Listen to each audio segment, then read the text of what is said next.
Welcome to the Tournament Poker Edge podcast, brought to you by TournamentPokerEdge.com, the only podcast dedicated exclusively to poker tournament strategy. Now here's your host, Clayton Fletcher.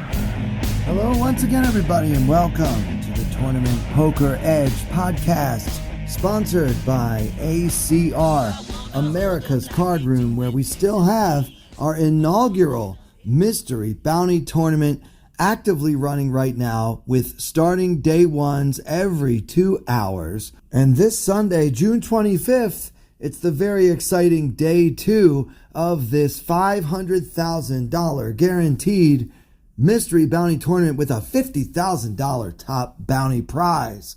My name is Clayton Fletcher, and I'm excited not only about the ACR Mystery Bounty running this week, but also I'm excited about everything that's been happening for me right here in fabulous Las Vegas. I made day two of the Mystery Bounty tournament that they're running at the Wynn Hotel and Casino Resort and Spa, which is right here in fabulous Las Vegas at the northern end of the Strip. This tournament has a $2,200 buy-in with a $2.5 million guaranteed prize pool, which I believe they will probably shatter to the tune of 200%. There are Mystery Bounty prizes to be collected this coming Friday, which is very likely the day that you are downloading this episode, which, by the way, I hope you are downloading automatically because you are a subscriber. One of the best things you can do to help the podcast is make sure that you add us to your favorites and you subscribe. So this coming Friday, June 23rd, when this episode is released, I will be playing for the bounty prizes as well as the main prize pool. And I'm very excited to hopefully open my first ever envelope in a Mystery Bounty tournament. So root for me, follow me on Twitter at Clayton Comic, and you will be able to keep up with what's going on with me. I promise I will post a tweet if I happen to score one of the big $250,000 bounty prizes. I'm also excited because I just met my tag team partner.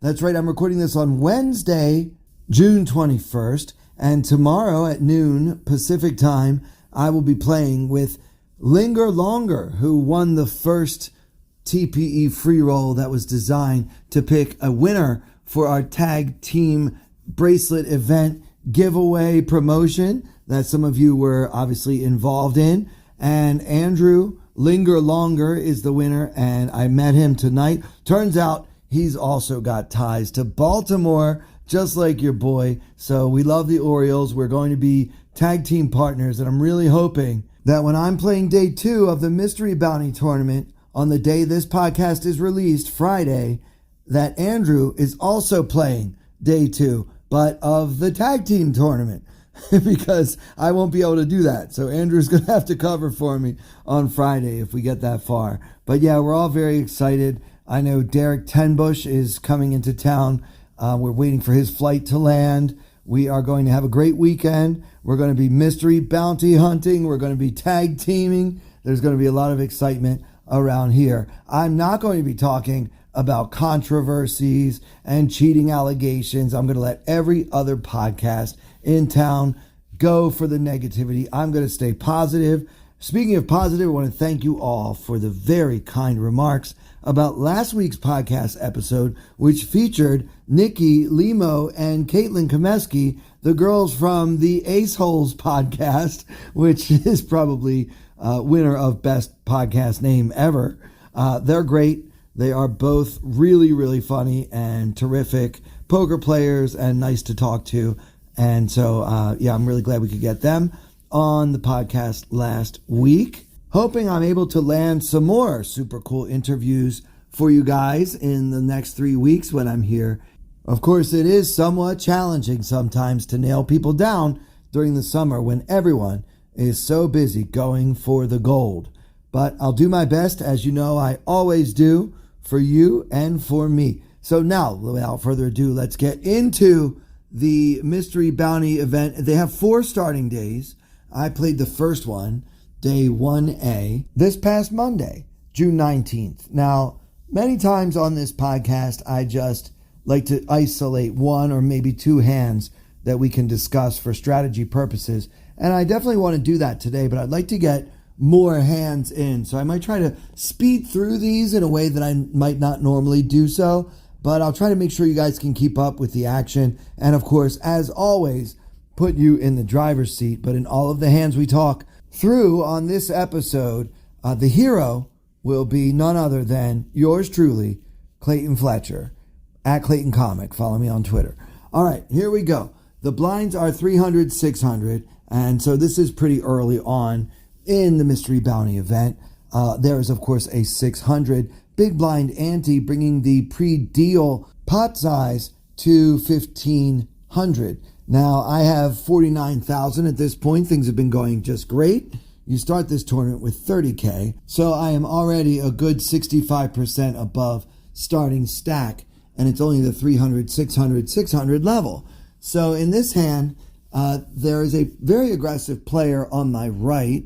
He's in the cutoff in this hand, and I'm in the small blind, and he opens for the minimum to 1,200.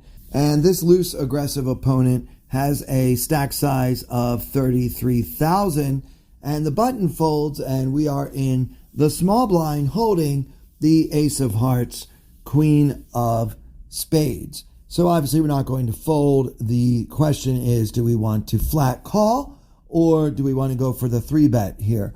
I think personally, for me, especially against this player type, this is a mandatory 3-bet. We don't necessarily want to play a pot from out of position against a loose aggressive opponent. So 3-betting gives us a chance to take it down right now.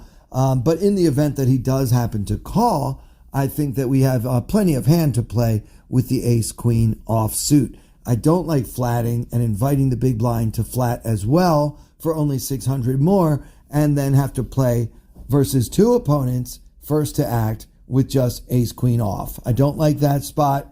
I would much rather take the aggressive approach, and I won't be sad if I take it down. My sizing here, he opened to 1,200. I made it 4,400, so not quite 4x his raise size. And I think that this is a pretty good sizing on my part from the small blind. Should be enough to chase the big blind from out of the pot. And if our aggressive opponent decides to call the 3-bet, it sets up a very good, very favorable SPR for a hand that is most likely to make one pair like ace-queen. So I'm very happy with this raise sizing, and I was also very happy when my opponent called the 3-bet, and I was even more happy when the flop came ace of diamonds, 9 of hearts, 6 of diamonds. So ace 9 6 with 2 diamonds, and hero with the ace of hearts, queen of spades. There's about 10,000 in the middle, and villain has only about 28,000 remaining in his stack, which gives him an SPR of right around 2.8-ish. So I'm very happy having top pair and an effective SPR of less than 3. If you didn't know, that's the stack to pot ratio on the flop. And it's very important when you have a top pair type of hand. You don't want to be in a situation where your SPR is 4, 5, or 6, because those are really hard SPRs to play. When you make one pair, it's just too many chips to get all in with comfortably, but it's also really hard to navigate without getting pot committed. So that's why we try to avoid that SPR around 5 with a hand like this one. So ace 9 6 with 2 diamonds. I've got top pair and a queen kicker and no possible flush for me. So what to do in this spot? I decided to get a little sneaky here. This is a really good flop for the 3-betters range. Being an ace-high flop, I should have a lot of ace-king, ace-queen, even ace-ace in my range. And I want to continuation bet on most flops having 3-bet pre-flop when there's an ace on the board. So the fact that I'm checking here is what you solver types out there might just call a low-frequency play. I think it's especially good to do that in this situation because we have such a loose aggressive opponent. He might put me on pocket kings or pocket queens or pocket jacks or something and try to take this pot away from me. So that's why I checked, and I'm really hoping he puts a little bet in there.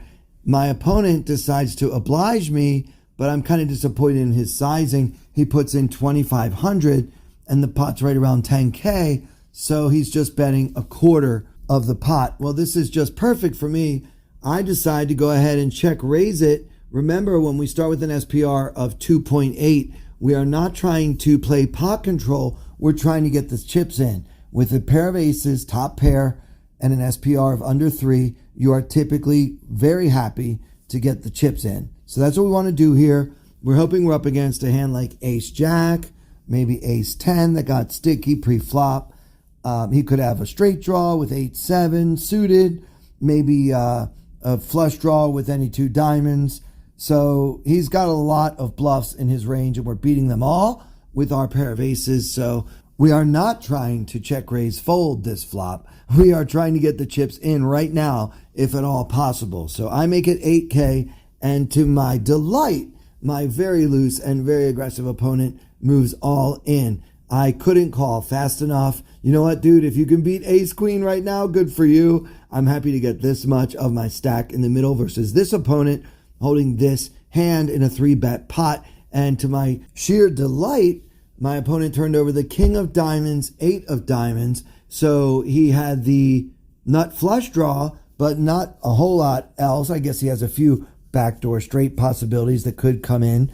But yeah, we are big favorites, probably around 2-1 in this spot. Our opponent has basically 9 outs twice, and they did not come.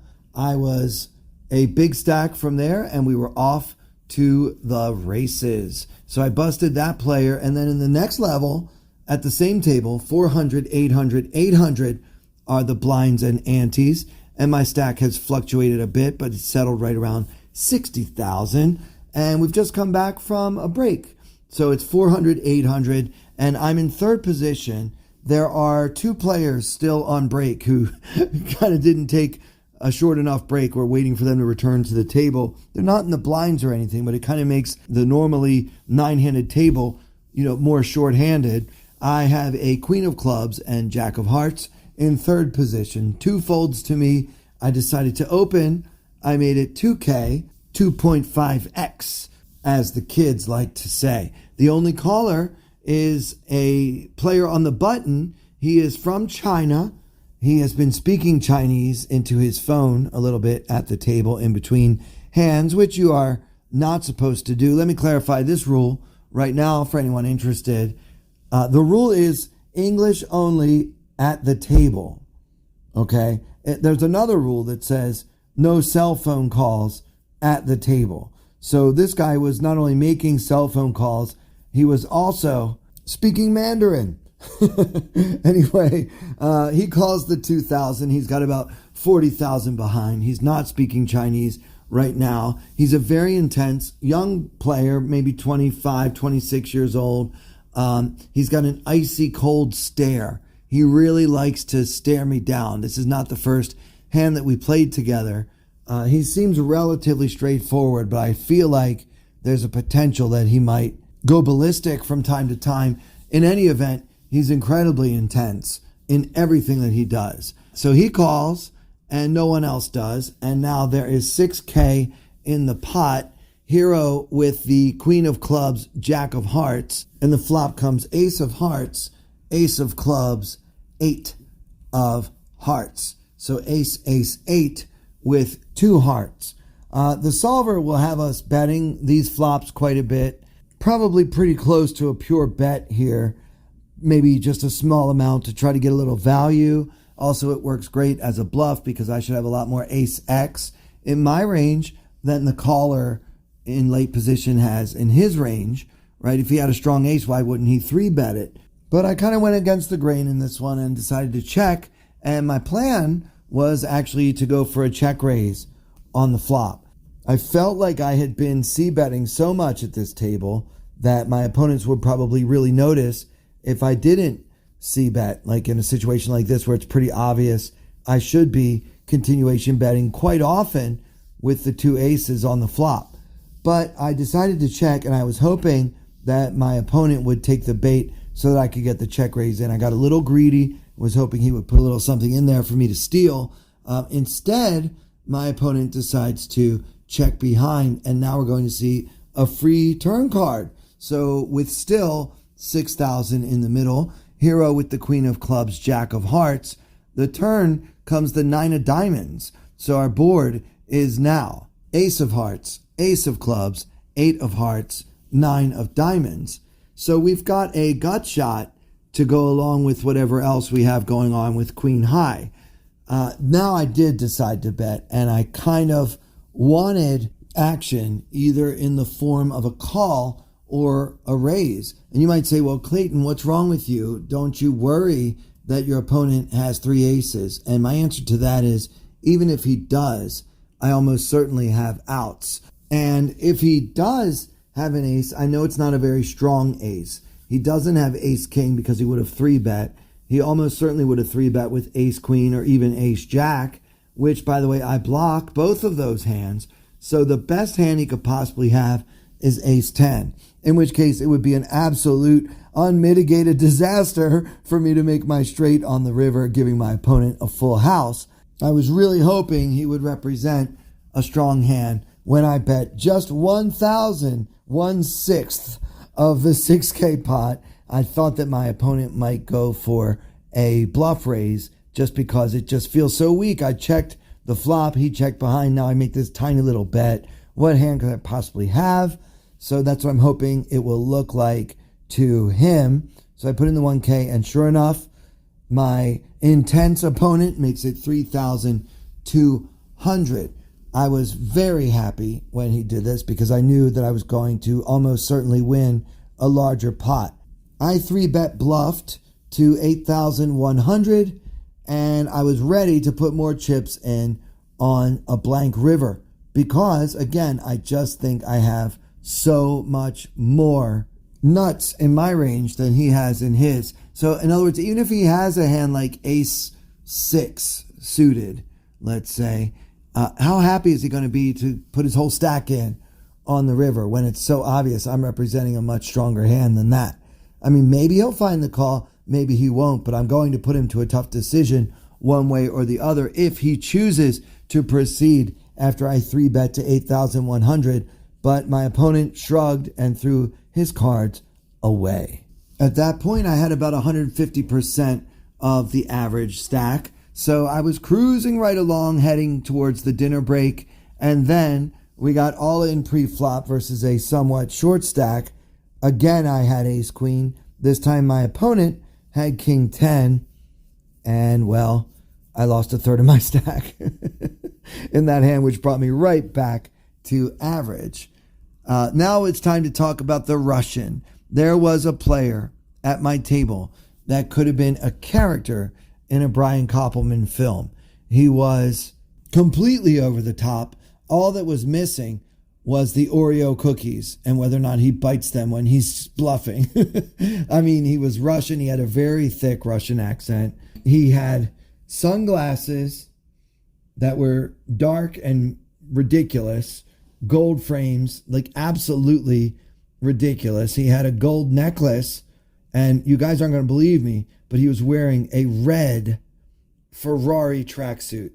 Can you picture this guy? And he's been playing almost every hand since he sat down at our table and winning most of them, obviously. That's just what happens, right?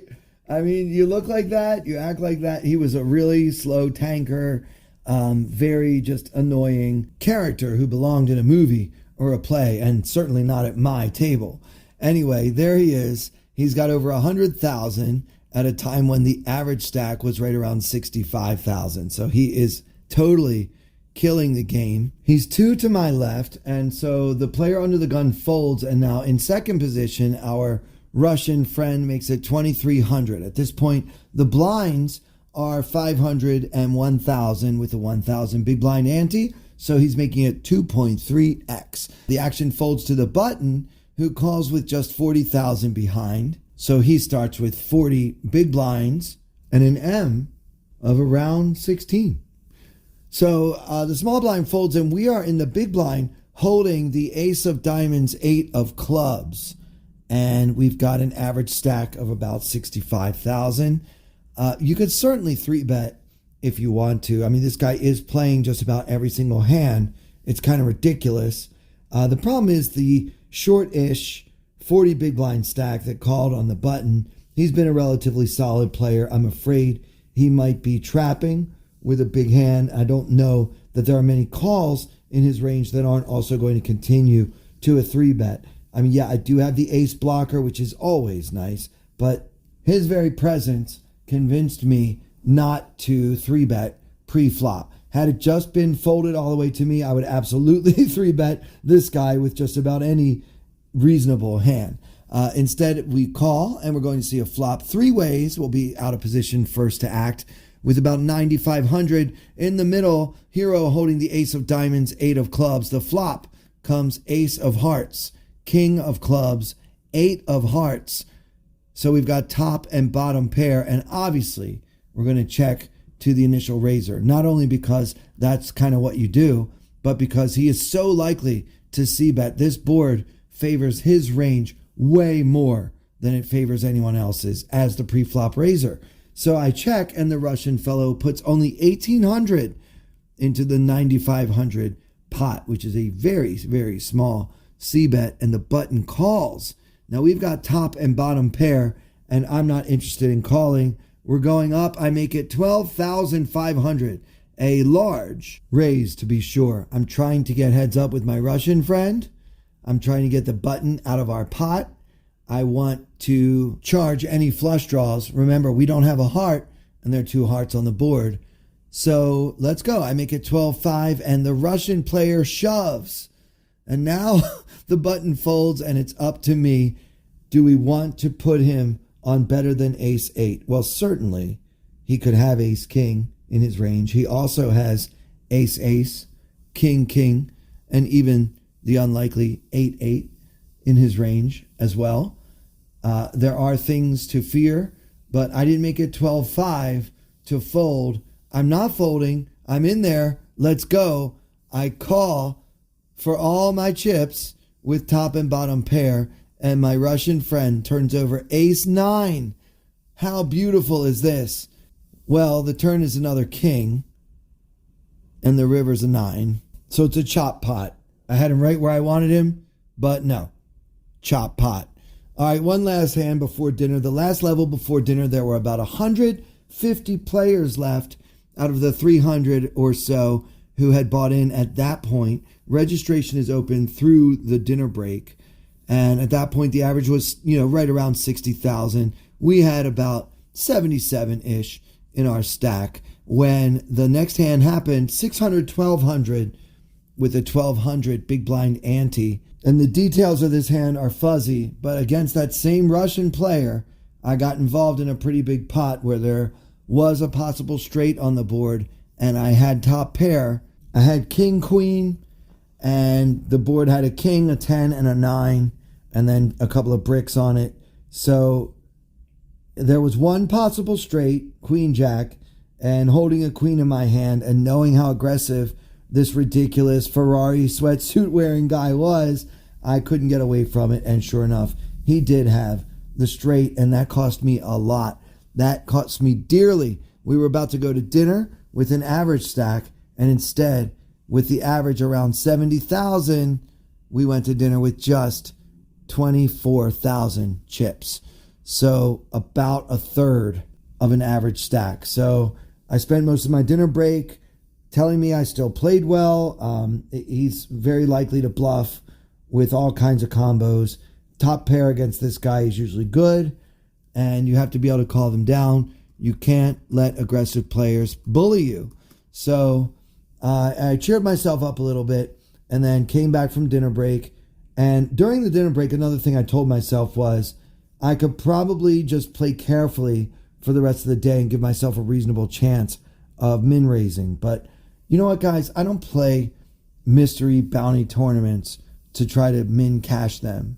I play for the glory that comes with opening an envelope inside of which is anywhere from $500 to 250,000 United States dollars. That's what I'm here for. So I told myself during dinner break, don't go back there and try to eke your way into the money. If we've got a spot, take the spot and try to get the stack that you want to have on day 2. So that was my philosophy, that was my thinking, and that was my self-affirmation. Also, look, there are 3 more starting days. I can play this tournament every day, except, of course, Thursday the 22nd, I would not be able to play the Mystery Bounty at the Wynn because I'll be playing the Tag Team event, because America's Card Room is such a generous sponsor of this podcast that they actually gave away buy-ins to the Tag Team event to 2, not 1, but 2 of our lucky listeners. So special thanks to America's Card Room. And by the way, guys, if you're not yet on ACR, all you have to do is click the link in the description of this podcast and you can get a first-time deposit bonus of 100% up to $2,000 just by clicking the link in the description and then using the promo code TPE. Do it now. You'll be glad you did. All right, so we're back from dinner break, and now my table is joined by this player who's pretty good. His name is Alex Foxen. And I just want to tell you guys, if you've never been in the presence of Alex Foxen, it is just that. There's a presence to him. He's a very large man, first of all. He's got a quiet, at ease sort of confidence.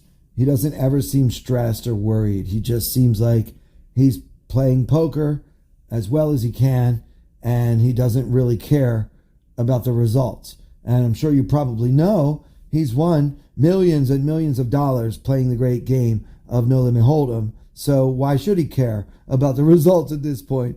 But yeah, I didn't feel like he was ever stressed out about anything. Like, he thought long and hard about some of his decisions, but I don't think any of them caused him any emotions.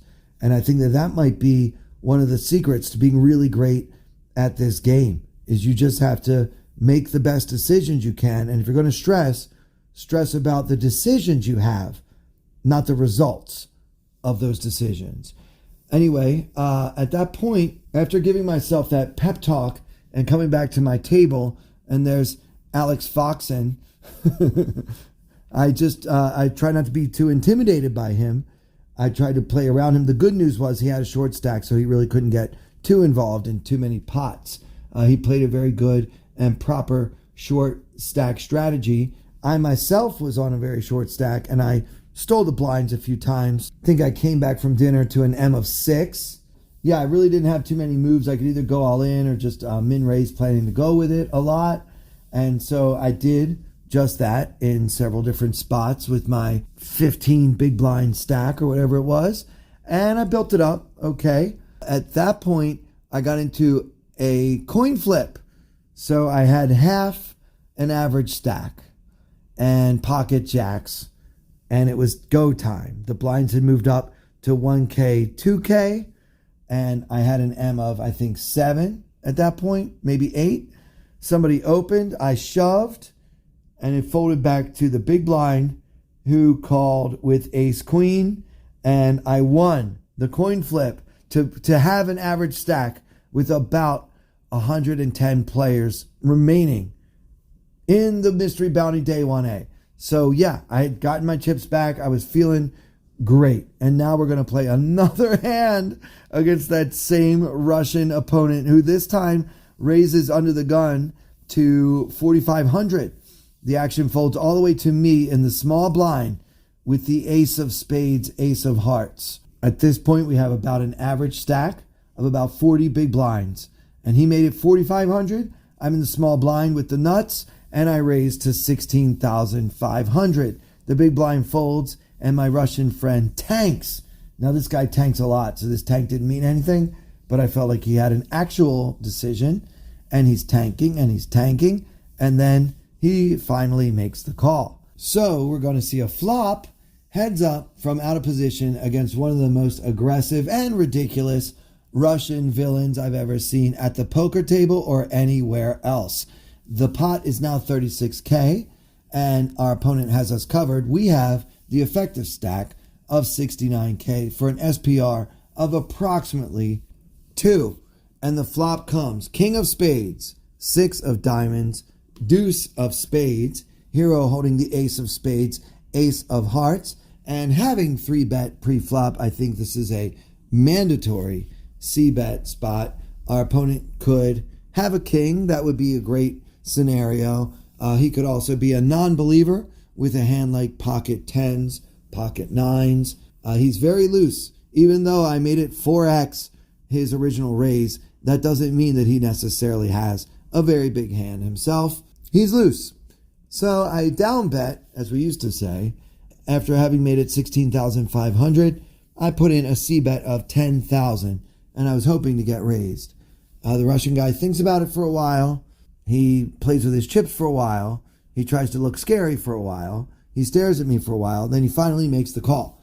And now, with 56,000 in the middle, and I have just about that much left behind, so about a pot size bet left, the turn comes the 8 of spades, giving us a flush draw on the king, 6, deuce, 8 board with 3 spades. We have the ace of spades and the ace of hearts. And I bet again. I really want my opponent to have a king, but I want to make sure he can call with worse than that. So into the 56,000 pot, I decided to put another small bet, just 18K, which should make it very easy for me to get all in on the river, by the way, if my opponent decides to call right now. I notice when I start with an SPR of 2, at no point am I considering folding my hand, making some kind of tough hero laydown or something like that. No, we're going to go. So I put in 18K and he shoves. Now, it's all in to call. I don't know, guys. I've got the ace of spades. So even if my pocket aces are somehow no good, I do have that flush draw to fall back on. And against this guy, there is no chance I can throw it away. I call, my opponent shows pocket 6s, and my tournament life is at risk. I need an ace or a spade that doesn't pair the board. And the river was the 4 of spades. A little while later, right towards the very end of the day, I called a raise from the big blind with Jack 9 of hearts, Jack 9 suited, flopped a flush, and got all in against top pair, drawing virtually dead. So that's how everything went from just 24,000 to 422,000 in the space of about 3 hours. So what an ending to my day 1A. And I cannot wait to go back and play day 2 of the Wynn Summer Classic Mystery Bounty $2.5 million guaranteed championship on the same day that this podcast is released. Hopefully we're also still in the tag team event and Andrew is holding it down for us back at the Horseshoe. That's going to do it for this episode, you guys. I hope you enjoyed it. If you did, it would mean a lot if you could rate and review on Apple Podcasts or Spotify or wherever else you might happen to be listening to this. It just helps us so much as more and more people decide they want to be poker podcasters. We want to keep our standing towards the top of the overall rankings. So that's something you can do for free to help the podcast. Also, get at me on the TPE Discord. There's a link in the description of this podcast. You can join and talk to us about the World Series, about poker in general, about ACR, about anything else you might be interested in. And so, for everyone here at Tournament Poker Edge, and with special thanks, as always, to our very generous sponsor, America's Card Room, I'm Clayton Fletcher. Thank you so much for listening. I wanna hold them like they do in Texas, please. Fold them, let them hit me, raise it, baby, stay with me. Lock in intuition, play the cards with babes to start. And after she's been hooked, I'll play the one that's on her heart. Oh, whoa, whoa, whoa, whoa. I'll get her heart, show her what I got. Oh, whoa, whoa, whoa, whoa. I'll get her heart, show her what I got. Carry mine, though she can read a my poker face. She's got to love nobody. Carry mine, though she can read a my poker face. She's got to love nobody. Poker face, poker face. Poker face, poker face. I wanna roll with her, a hard pair we will be. While little gambling is fun when you're with me. I love it. Russian roulette is not the same without a gun. And baby, when it's loving, it's not rough, it isn't fun. Oh.